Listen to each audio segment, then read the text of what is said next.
Well, good morning, Savannah, Georgia. Good morning.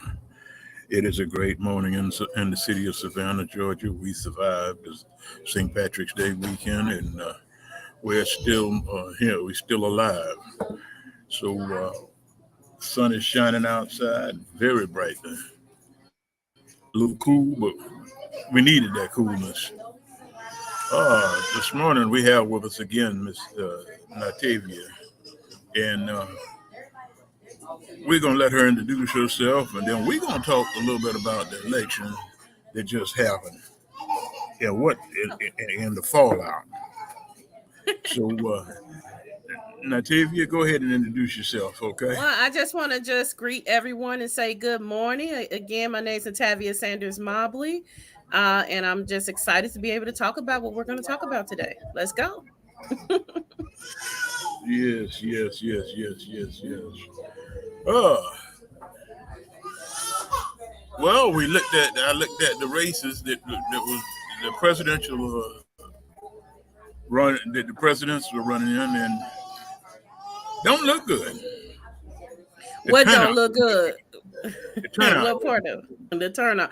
Yeah, it was a very low turnout for a presidential race. But that goes to show you how people are just disappointed and they're not excited about the candidates. I mean, we got this whole 300 million plus people in America, and we have the 75 plus people, last two candidates to run. Like it's funny. So And with I don't mind saying it, and I can say it now. We got an idiot, then we got a wise old man. So you got to make a choice between the idiot and the wise old man.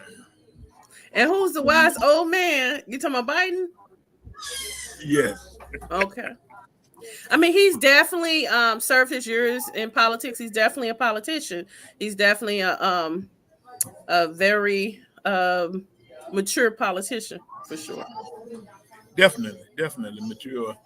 Uh, he uh, he surprised me with the State of the Union address at the State of the Union address because he was very sharp. I mean, Well, he very. was very similar to what he did last State of the Union address. His But everybody they were looking for him to shimmy and shake, but he didn't. He mhm, stayed on. He stayed the course and mhm. got right there, and he did what he was supposed to do, said what he was supposed to say, and held up like some of these young men do.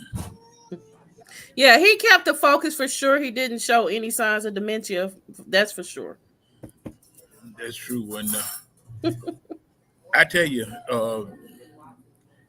what they don't look at neither is that he has backup, Mhm. and he's been making deals in the Senate and every place else for years. He knows the politicians. He knows how to get to them. And what what they don't look at is the fact that he's able to make those changes and do those things that need to be done if they work with him. But like everything else, you got these folk that want to do what they want to do instead of work together. So what do you like that he's done the last 4 years? What are some of the things that you think he did well at? Well, the latest you take it, and I don't know, and we can't say it's all because of him, but the jobless rate has fell. Uh, there are certain things with the infrastructure that's going on Mhm. that help that has helped the economy uh, uh, boom a little bit. But in the same token, when we think about the jobs in the economy, things are going up. So it's a the scale is not even floating even. Hmm. So what are your thoughts about Um, I I have to be careful because I don't know who I'm gonna meet one day. So make sure But overall, it's an interesting race. Like I told you before, and I already told you, more than likely Trump is going to be our next president.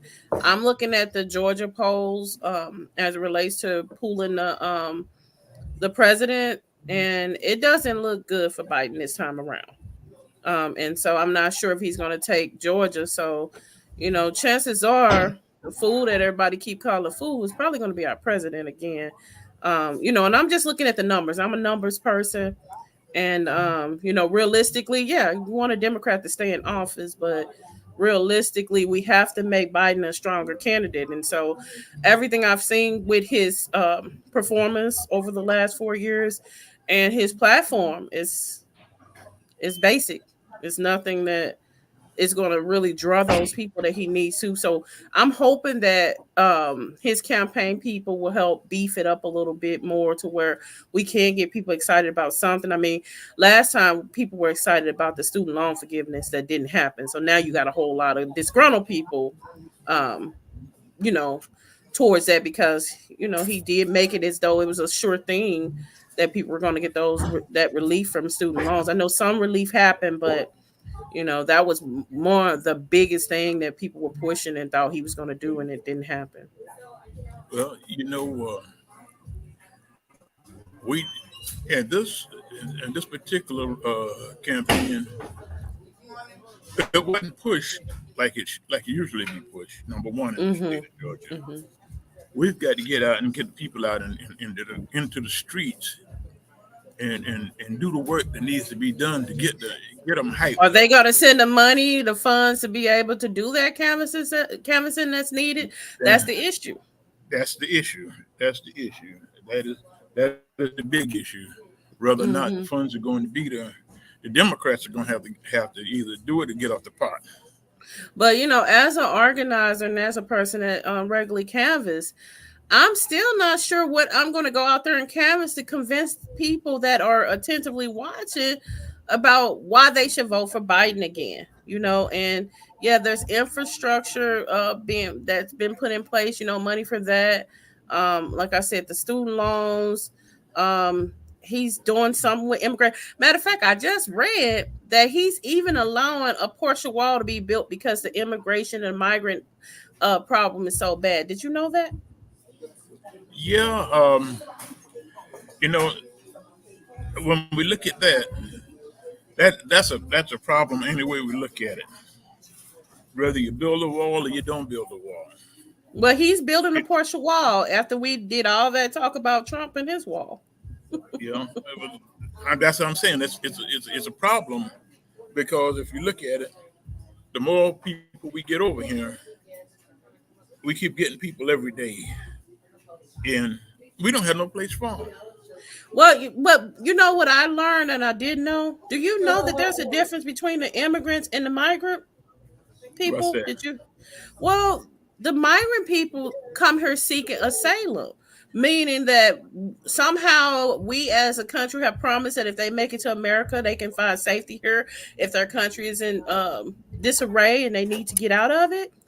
And so, with those people, when they come to us, we put them up in hotels, expensive hotels, spend a lot of money on them coming in and taking care of them. And I didn't even realize that it's a difference from migrant and immigrants.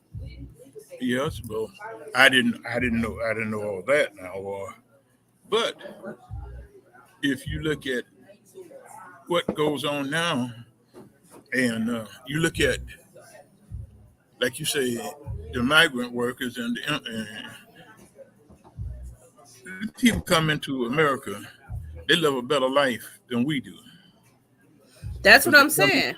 yeah, they come in, they give them money to open businesses, they give them money to buy houses, they get money to do all kind of things.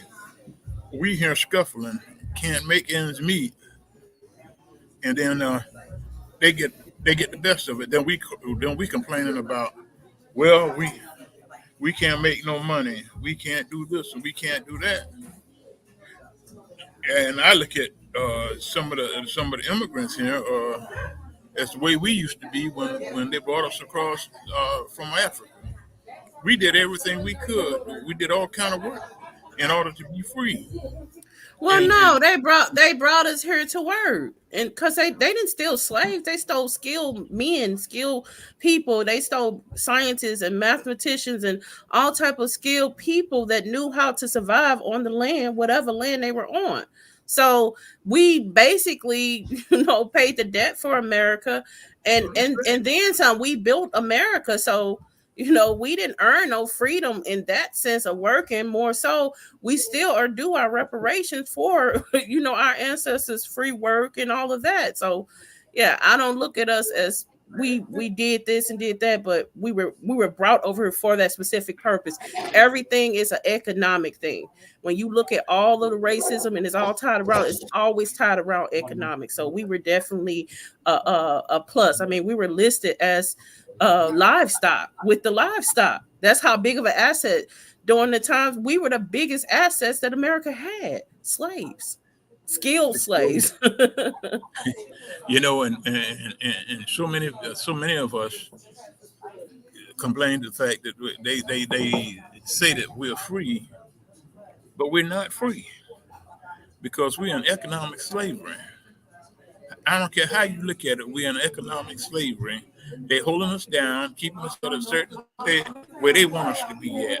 We can't grow unless they want you to grow, unless you have a way that you can outdo them. And we have to learn to stand together so that we can get out of this economic situation. But until we learn how to stand together, we'll never get out of this economic slavery situation. Well, it's all by design. It's all methodical. It's all systematic, and we have to understand that there is a quest to keep us as the underclass citizens to be able to keep the capitalism system going and to continue to allow the old money to grow because we are still directly connected to the old money. The black um people in this country don't have a group economics, a base, a market that they control, similar to the Asians, like how they control the hair market and stuff like that. We don't have anything. We're just attached to a lot of the old money systems, and therefore, when we do gain some kind of financial freedoms, believe me, the old money is gaining them as well. And so, you think about that. Well, how do we disconnect or re center ourselves? First of all, we have to first start back in the entrepreneurial mind and not just think we have to work for people. And so they've turned entrepreneurs into workers, and that's one of the biggest issues. But honestly, everybody in the rest of the world laugh at us as Black Americans because honestly, I read the statistics. We are the richest Africans on this planet. Wow. Uh, And we study stimulating the American economy. We don't use our funds to reach over to Africa because we don't really know how to connect like that. I have had African friends that have had the best of education coming from different countries, and they have told me, they say, well, honestly, they teach us to hate the blacks before we even come over here. That's why we never hook up with you. you know so there has to be something intentional to where we are really saying we want to create that economic base, that group economics that's not there, that will demand our respect and will allow us not to continue to be the second class citizens that even President Abraham Lincoln was quoted saying. He'll let us be free, but he never want us to be superior over the white race, that he felt that we needed to remain inferior over the white race. So that was our good old Abe saying that. And it's working. We're still an inferior class when it comes, and we've been in this country too long to be that. Everybody else is coming into this country, migrating into this country, and focusing on the economics and the entrepreneurship that comes and allows you to have that freedom that we keep saying we don't have, but that's because we don't have that freedom in our group economics to be able to demand certain respects and demand certain things to go a certain way. We're always just taking the crumbs of the big piece and being said, oh, we got something. No, that's not enough. You said something just a minute ago about entrepreneurship, and when we go and try to get into our own businesses, and we start investing in our own businesses,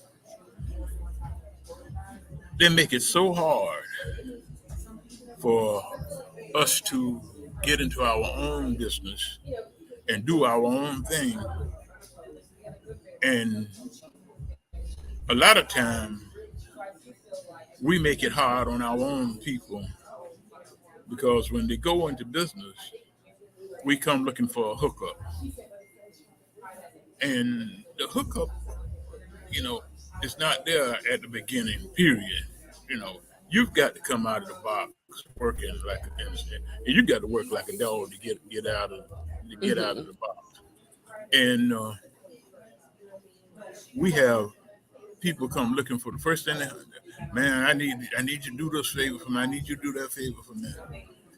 We can't go to the companies and buy truckloads of goods like they can. But and that's what I mean when I say there is a need, excuse me, for cohesiveness. Mm-hmm. Because if you got 3 or 4 stores in the in the city, and y'all need the same product, Mm-hmm. you ought to be able to get together It's commercial time, is what I'm saying. and make one big order. And if you make one big order, then you can make it a little bit cheaper than trying to buy piece by piece, Mm-hmm. buying piece goods. If you wanted to buy, let's say, uh, 25 cases of canned goods, and this other store wanted to buy 25 cases of canned goods, you get a truckload of canned goods, and then just work off them.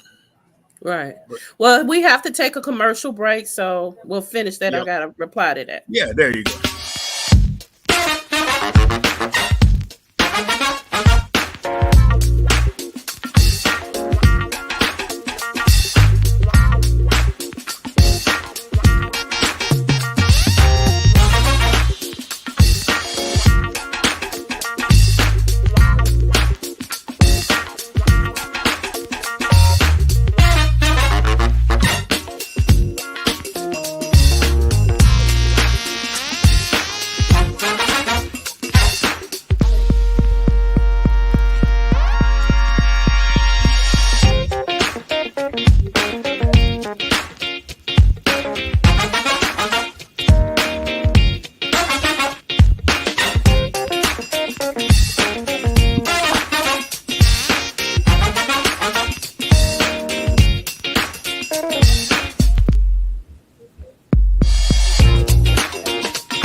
All right, so Well, I'm not Jerome.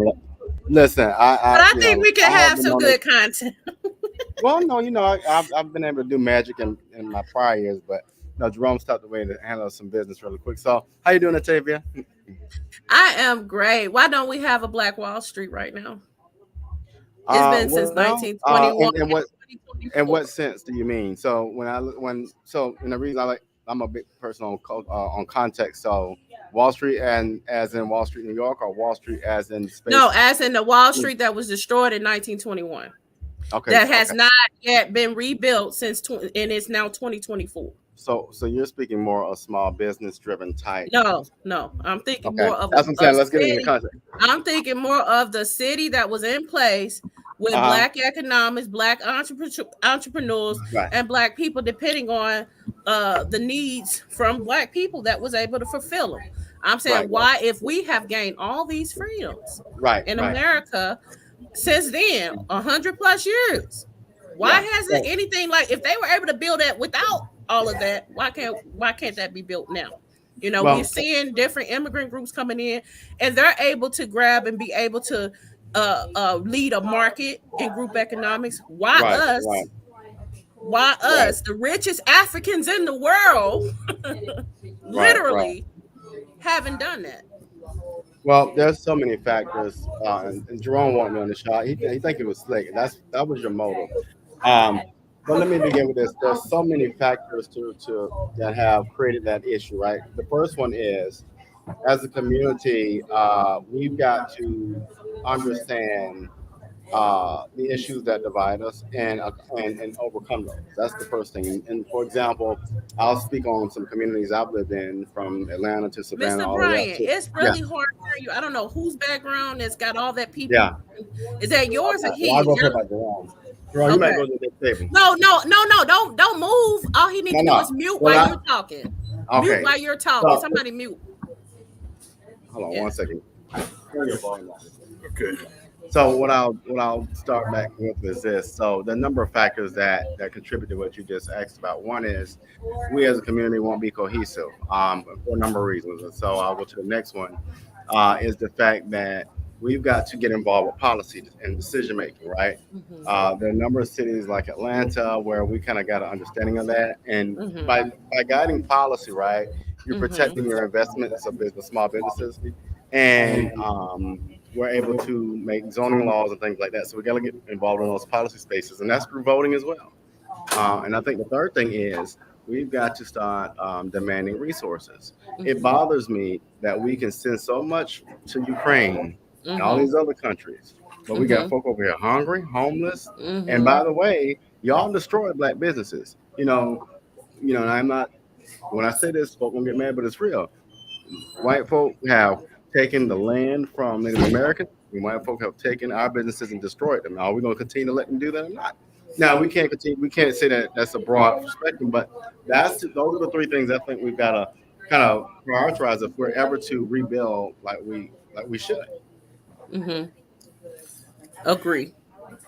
Some of the greatest minds that we have in the world come from us. Hmm. We have the mind to do what we need to do. We just have to do it. We have to be. We have to set ourselves out to do it. If you look back and through history, Mm-hmm. all the great the pyramids, all this has been built by us. Right. I mean, our DNA proves that it traces back to a woman, a black woman. So we know that we've been here longer than pretty much any other ethnic group. That's not debatable. Everybody knows that in this world. But overall, why are we not, I'm talking about we as an Americans, because we supposed to have all this power. We do have money. When you think about, when I go and I look at other countries, like I shared an example on Facebook last night of somebody getting a hip replacement in Spain for $7,000, but it costs $40,000 here. So it's same Yeah. replacement, same thing. But so then that goes to show that all these other countries, they don't use as much money like us to do the same things that we do. So therefore, we are very wealthy. Like I asked Uber drivers that's been, what do you do with your racism here? I don't. I make money. I make money. Like I come here to make money. I'm not dealing with the foolishness of America. I'm just here to make money and send it back to my country. And Hmm. if we can get that kind of mind state to say, hey, we're tired of being an underclass, the second, being put into the inferior status of citizenship with the mass majority. Yeah, we have a lot of successful people, but it's not in that majority. And I'm just trying to understand why we're not pulling together. And I know it's a lack of unity and a lack of trust and all that other stuff, but the other ethnicities have the same problem. So when I Well, heard well, that excuse, I, look, I just can't accept it. I'm gonna disagree here. We as a community don't do a good job of sharing who we are down the line. And I'll use Native Americans for example. Native Americans, like you said, very much similar issues in their culture, but they do a good job of what passing knowledge along, right? When you understand who you are and where you come from, there's a different value, right? One of the things, even in my own family, on my father's side, we didn't do a good job of tracing our lineage. So I don't really know a lot about anybody past my grandparents. We've Mhm. got to start passing those stories along. It's so funny now that this generation coming up, they'll probably know about the George Floyds, the Trayvon Martins, the Ahmaud Mhm. Arbery, but they won't understand a lot about the Harriet Tubmans and the Martins and the people that come before them and the inventors. How many of us even knew that the majority of things in what we see today are invented by black folk? When I you did. understand that concept, when you realize, and I wish Dr. Toure was on this, when you realize what your lineage and what you come from and what you're connected to, you have a different appreciation for who you are. That I think will help us to become a little more united. Because if one person can invent a stoplight, what can a collection of us do? Right. Right. You know, And when and we and when we start to look at it like that, but I've often said that sometimes our smartness is our weakness. If you understand what I'm saying, we got it here, and we know what we want to do, and we know how to do it because we're going to find a better way to do what we're doing. mhm. But while we find a better way, when we're letting something slip by us, and that's why we need each other. Because what I let slip by me, you may catch. If you miss it, then Robert will catch it, Mhm. and we can collaborate on what is being done to us and how to combat what is doing is going on to us. So then basically a lot Like of the crime. Go right. ahead. I'm And sorry. no, so I was going to say a lot of the effective change came through legislation. It's like we have to legislate our rights and our freedoms and all of that. So that's when I'm gonna actually kind of go back to the presidential race now. Since you're on here, did you know Cornel West was running for president? Yeah, Did you he's see did you see the platform? I saw parts of it. Honestly, I heard part of your earlier conversation. I almost want to vote for him, but I also know what that means. Right. I'm very serious. I don't. While I am a registered whatever Democrat, I want to really vote for him, and I may just do that. But I actually like what I like his perspective. Yeah. I mean, So we're it's doing like the same old, I same mean, old. what he wants makes it clear. Like I'm looking at it now. He's like abolish poverty. How do we abolish poverty? Same way we feeding all these other countries. Abolish homelessness. How do we abolish homelessness? Fill some of these empty buildings. Like it's not hard. We America. Um, establish federal public banking institutions to fund public infrastructure and green reconstruction. Establish a federal universal basic income commission. Wealth tax on billionaire holdings and transactions. End all tax loopholes for the people. National $27 minimum wage. Now that's all stuff we be fighting for a little extra dollar. So I mean, what he's asking for would actually really, if we did it, fix the issues that we keep saying in Right. equality and equity and all of that. But why don't we do it? Because we're study trying to make the rich Well, richer. It makes no sense. it goes back to economics, and I forgot what I was talking about this week. TikTok. Y'all think about this, and it didn't dawn on me. The only reason this whole TikTok ban thing started coming about was when Kellogg's cereal was having issues with what? With the boycott. So Mm-hmm. then I thought about it. I was like, you're right. Until these big wig, gigantic corporations who control the politicians are silenced or neutralized, the third party candidate won't have a choice because what's going to happen? Economics is going to step in the way. Propaganda happens, and with propaganda, 90% of people are not going to go test or think beyond what they see on the TV, right? And so it's sad, but big business has become the giant animal we got to slay before we even really start having some reasonable conversations because the money controls the politicians, and then we don't go So forward, so we back in the same cycle. And so that's where I don't even look to try to fight that way for real anymore, but study try to reach, because you think about the Marcus Garvey movement. That movement was funded with change. Hmm. Change. Whatever the people had, if they had a little less than $1, they gave it. And those added up and added up. And we always, what we don't do, we fail to get started because we have these long-term plans that we can actually start with a short-term plan. I've talked to some of the Middle Easterners in their stores. They have big beauty supply stores, and Yeah. they've told me they store. People say they get these loans and all that. No, I came with $5,000, the same $5,000 that everybody be getting from their earned income and all that every year. I came with $5,000. This is what he told me. I bought some products. I sold that. I bought more products. I sold that. I bought more products. I sold that. I bought more products. And that's how it goes. You got to do the work. Yeah. That's what it takes. I No, mean, we can sit and we can point fingers and say, "Oh, they got the economics, they got this, and we can't do nothing." Yeah, we can. We well, cannot fight no, I'm not big saying we can't do business that. economics. Yeah, no. What I'm saying about the economics is economics run everything. Yeah, and that's why I said that's But our here's the issue. problem. Here's the problem.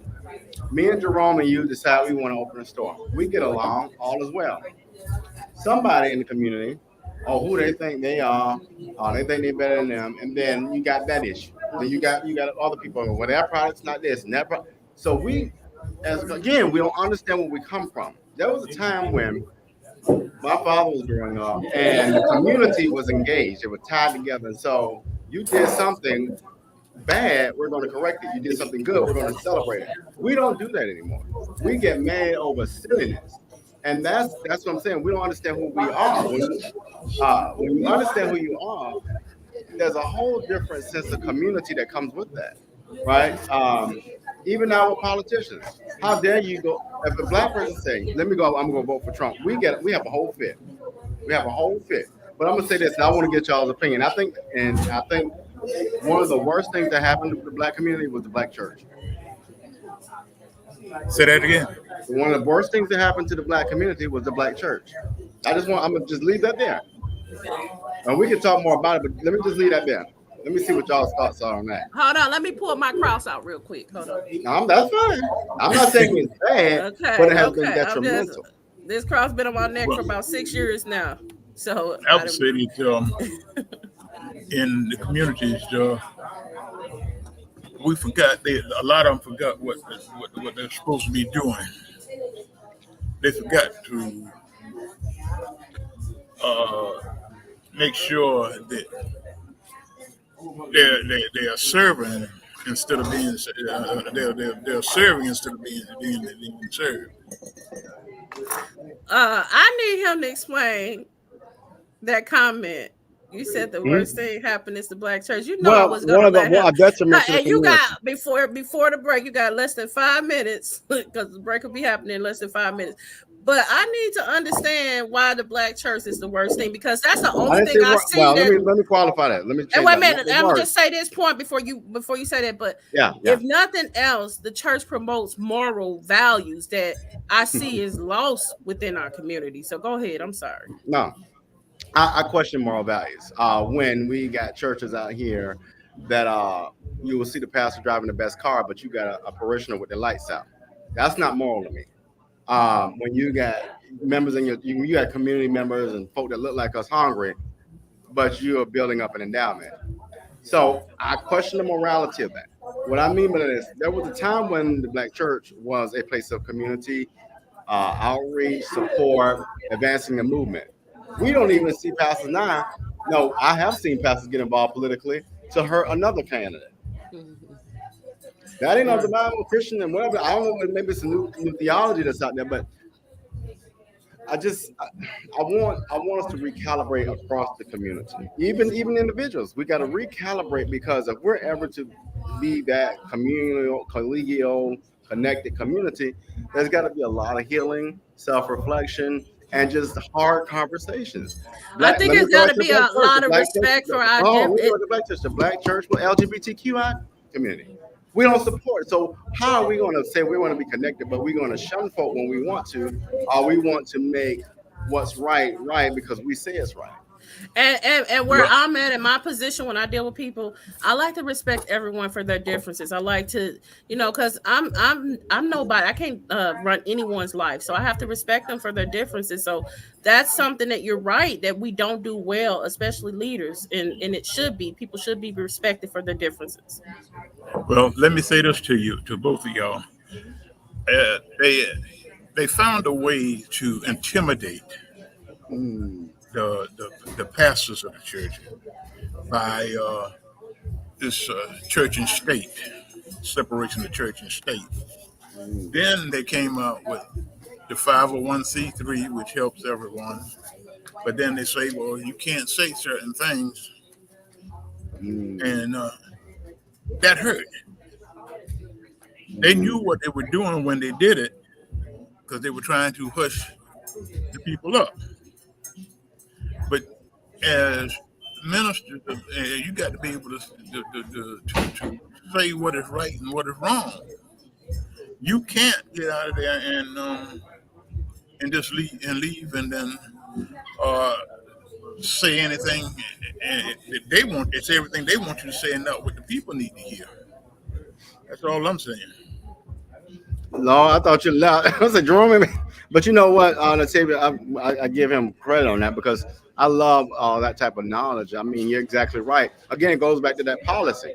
Policy, policy just makes the framework just interesting, right?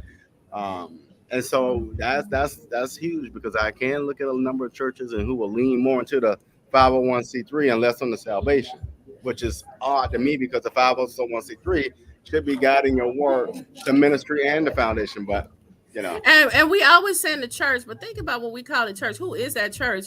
What we see now in this generation, like I mean, we had some really core, strong leaders back in the '60s, but they either um, um, made them political prisoners, assassinated mm, them, or ran them into exile somewhere. So we don't see those real leaders coming up that should be leading. So we got a bunch of demagogues that's leading. So when you talk about them leading, and most of them are leading for themselves and for whatever purpose. So it's a shame that it's penetrated the church, and we even have that in pastors and different ones as well. And the churches are not being that village system that you talked about earlier that they should be, but there are some that are. And there are yeah, many community groups that are there. You talk about the pastor driving a good car and the member not driving such a good car. Believe me, that's always been. Think about it. The middle class pay most of the taxes here yeah, in this country. And the poor people give most to everything because guess what? There's always some kind of poverty around poor people that they have to help. I've been in the communities. I purposely assimilated myself into inner cities just to feel it because coming in being a do-gooder from the outside, you don't understand like you do when you're in the inside. You don't understand how important it is to be that neighbor that can provide a cup of sugar or a cup of laundry detergent. Like literally, I've experienced that.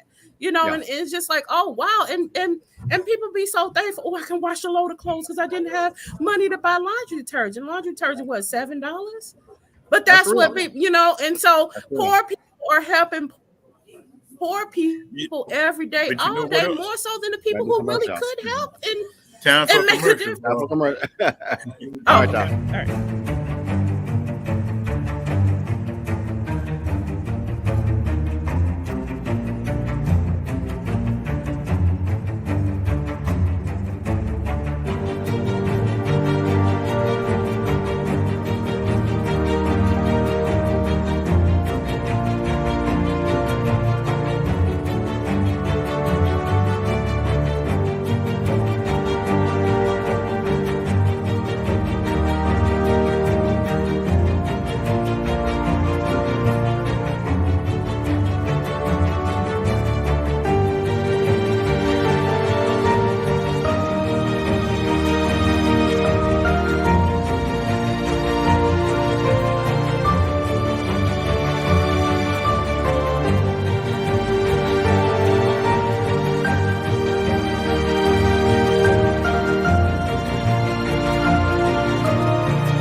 All right, we're back. Uh, Now we were talking about poverty. Let me. This yesterday, I was looking at the news. Our mayor going around feeding the senior citizens. It was something sad that I don't think nobody paid any attention to. They interviewed one lady and she said 5 days a week she eat from meals on wheels. The other 2 days she depended on someone bringing her. Thank you, dear. Bringing her something to eat. The city of Savannah spends money on a whole lot of things. Why can't we spend money for those 2 days to keep these people fed? That was something that I don't think nobody picked up on. But that lady said she had to depend on somebody else to feed her. So her income is that low she can't buy groceries, or she doesn't have the She said ability to prepare her meals. She can't get up and cook no more. So And there's no and see, I noticed that Georgia is not as liberal as Illinois. Illinois has home care people that do that for people and all that. That's not there in Georgia. And we don't know how many people in our neighborhoods are like this, though. That's the thing. But I'm asking you, is there a program, because we don't have that issue in Illinois. There's plenty of programs, plenty of money for home care. Let me offer this. It goes back again to policy. It's the bureaucracy of it all, right? I'll use this example because I'm dealing with it now with my mother who's with Alzheimer's and I'm the primary caretaker. Just to understand how to get things paid for is so much red tape, right? And so again, what I want people to realize is this: we as Black folk are in a system that we're operating that was never designed for us to operate for in the first place. So let's understand that. Now we go back to policy, right? So just to get basic needs for her, I got to take a day and a half of my life to figure out the red tape. So you got folks out here hungry or a veteran with mental illness who can't find housing. And then now we got this crime problem when it's our own fault because we got ignorant folk in these offices that don't do what they're supposed to do. So I enjoy your question. Well, there probably are programs, but we got to start thinking differently, right? Community gardens so we can feed our folk. Being able to lend our services, at a pro bono type of basis at times to help our community. That's the type of community engagement we got to get back to. Well, you keep talking about the village system. So, I mean, right now, a lot of the neighborhoods, they're just being neighbors and not being community, that they're just coexisting together. At first, we had that village system, and we don't have that. And honestly, with all the stuff that the media puts on TV, it actually got everybody scared of each other too. That's part of the reason, that communities are not communities no more, and people mind their business and all of that. I wrote a piece back in the day called "The Closed Blinds." I mean, I grew up in an era where everybody, grandma was in the window looking at what was going on in the neighborhood and wasn't afraid to tell. And so we don't have the village system anymore. So therefore, there's no promotion of morals. There's no promotion of anything anymore. So basically, we have a drain of our community. So the people that could be influencing, they're not there anymore. The good role models, only the bad predator role models are there. You can find somebody on the corner at any time. And they'll give you a job if you need it. You know what I'm saying? So, I mean, it's the only job you can get without filling out an application and all of that. And it's a shame. And believe me, when those people, especially the young people, they're in the house with their parents, and you talk about how these parents can't get control of these kids. Well, these kids are making $1,000 a day, and you ain't even making that in 2 weeks. So they looking like, okay, I'm doing everything for myself. What I need to listen to you for, and that's an issue.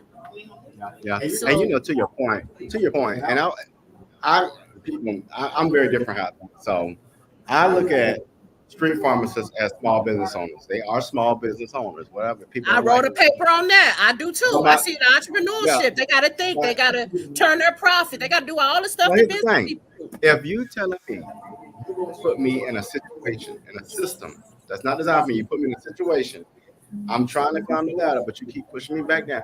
You know, you don't have people that look like me in the classroom. You don't have people that look like me in different spaces, but yet you want me to succeed. Now let's fast forward. Now I have a family and I got a child to feed, and you want to employ me. What you think folk gonna do?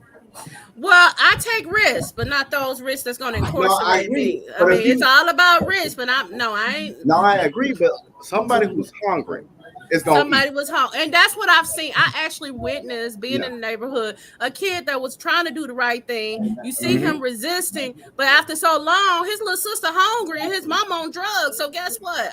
I'm gonna go do what I have to do to make sure we okay. You know, and That's- I get that, that's it. but it ain't gonna hold up in the court of law. Yet and It's still, not and a that's court. why if we're missing those grandmothers and different ones that was feeding the neighborhood, and all the kids can pile up and it's a big pot of something, everybody can eat whatever the deficit, because like I was telling him last show, there are so many deficits within these communities, and that then it's like a if then statement. If this deficit is in place, then these crimes are going to happen as a result of Yep. it. You know, bottom line. And so understanding that we've done all these studies. I mean, they got so many studies of us and our habits, and I'm talking about Black people in America, and they know exactly how to fix it. And like I said, Cornel West, go back and look at his platform. Everything definitely within that platform is exactly what's needed to make America a whole for everyone, not You just want to us. say great again?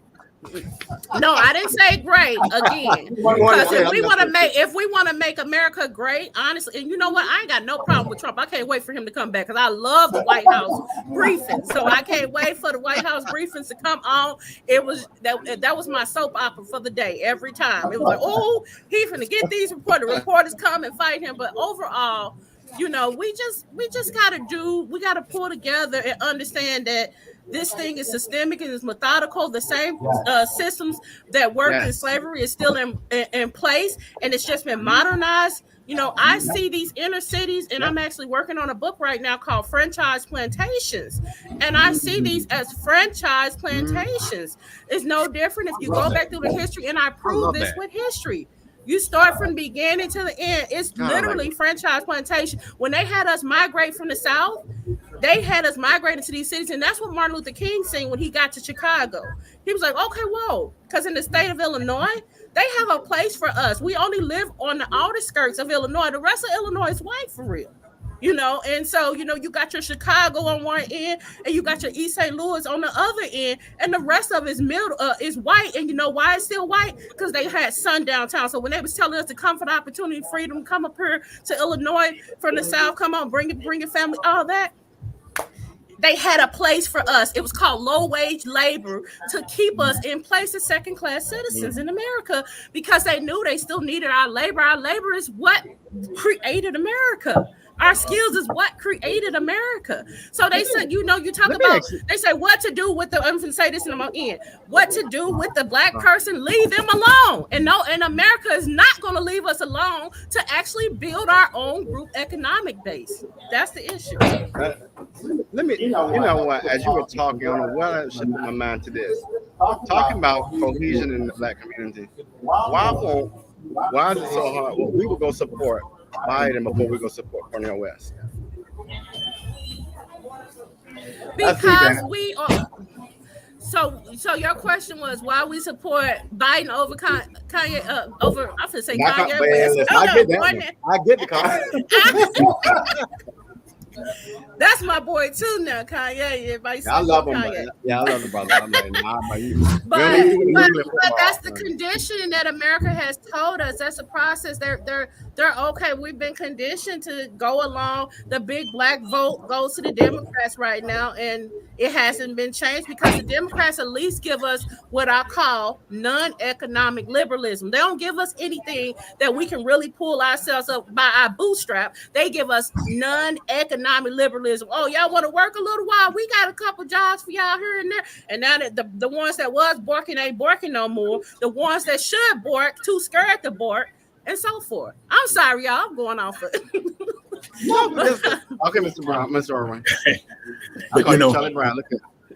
All right, oh no, you understand? You got to know my position here. I started with Julius and Charlie Brown, so believe me, I'm. Oh, you know, Mr. Man, that's my boy.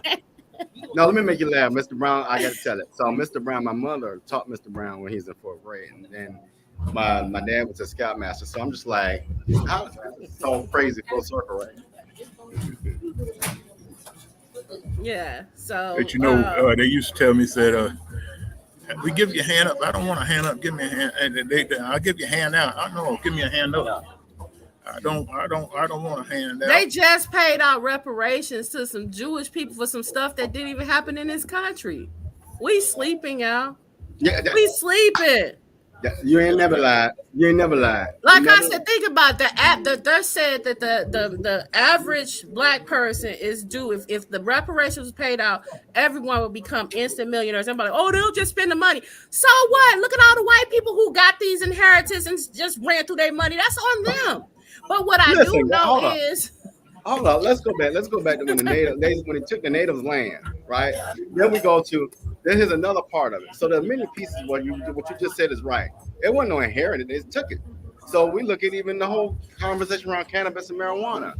If you go back and look at why cannabis and marijuana are illegal, it's because William Hurst and a number of other people were out here like, nah, that's bad. It made people crazy. we No, don't have those problems in the it's state of your Illinois. products. That's Georgia still ain't did what they need to do. We don't have Yeah. those problems in the state of Illinois or Missouri. So, I mean, so it's in competition with their products. So anything that's going to be in competition with my product, and I got the privilege and power to make it illegal, why not? but also you got to understand also what drugs do, not only keeping it illegal for that, but it also allows a lot of people to have those crime convictions that they make money off of too. Again, everything surrounding Yes. all the racism and everything that people call racism is all surrounding economics still. It's all Yes. a pitch to keep Ladies the and gentlemen. economics in a certain demographics. I'm sorry. Ladies and gentlemen, this is the vulnerable community, and we have a deep discussion going on this morning. We're here at Kim's Restaurant, downtown, 714 MLK Boulevard, Savannah, Georgia. We've had a great show this morning. We're going to give both of y'all 2 minutes to make y'all a winding up statements because y'all set it on fire this morning. But next week, No. we're gonna be on fire all over again. We're gonna have some great folks on here next week. We're gonna have Miss Shirley James from the Herald. We're gonna have Miss Pat Harris from the Deltas. We're gonna have Wanda Mosley from Black Voters Matter. All gonna be on the same show next week. We want y'all to tune in because it is going to be I'm gonna say one hell of a show. Oh, he cussing, telling you getting fined. But I'll end with this. You know, But y'all go ahead and yeah. Ms. I'll- Natavia, go ahead and close it. Make your closing. I'm gonna let him do it first. Okay. I'll go back. I don't know why my mind went here, but I want people to start thinking back to days of, the Harriet Tubmans and Rosa Parks and way back when folks had no choice but to work together. Now we have allowed ourselves to give ourselves a choice to work individually. If we work collaboratively and get back to the days of supporting ourselves, understanding who we are, we will realize what Dr. King was talking about, and that is what impacts you will impact me, and what impacts me will impact you in some kind of way. That's a very deep quote. And so I want us to get back to being self-reflective and understanding what does it really mean to be a community. Okay. Right. And so I want to close with this. What I've understand through my studies of history, I understand that what we call integration wasn't really integration, but we really assimilated and assimilated where we wasn't able to keep our unique cultures and our unique habits and even our unique entrepreneurships at this point.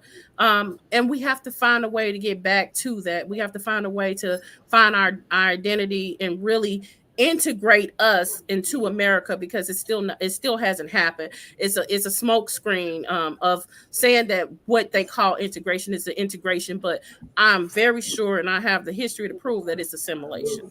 I'm done. You know, folks, we can sit here and we can talk all day long, but what we need is some bold leaders. Mm-hmm. We need some leaders like leaders we used to have, unafraid to step out there. And I know somebody's gonna say, "Well, why don't you? We do." You're talking. The leaders are talking right now, but we need more leaders. We need people who are not afraid to stand up and say what's right and what's wrong. And we have to be able to talk the talk and walk the walk all at the same time. We can't expect our people to stay in the same place if we don't somebody don't step out front and start leading. So Mhm. with that being said, you know, But just to add to that point, we got to also quit selling each other out because those bold people, what they find is I done had so many people offer me money and try to pick me off to shut me up. So not only do you need to be bold, but you have to be also uncompromised and not sell your people out for your true. comfort. Yeah. I would say that you're right about that. And uh, you know, like when you said uncompromised, a lot of people don't understand that, but you can't be bought. Mhm. And that's where a lot of our leaders leave us at being bought, being intimidated by the dollar. We don't need leaders that are intimidated by the dollar. We need leaders who are going to stay there and fight for what is right for us, not for putting something in their pocket. Because people will slip that dollar to you and make you think you're doing something and you ain't doing a doggone thing but bringing your people down.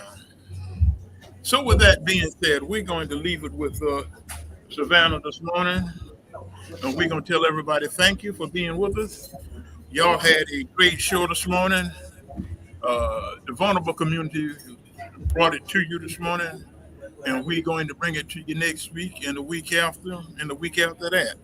We've already lined up the people for the show, so we're looking forward to having y'all with us the next couple of weeks. Be with us 10 o'clock Tuesday morning. We'll see y'all then. Bye now.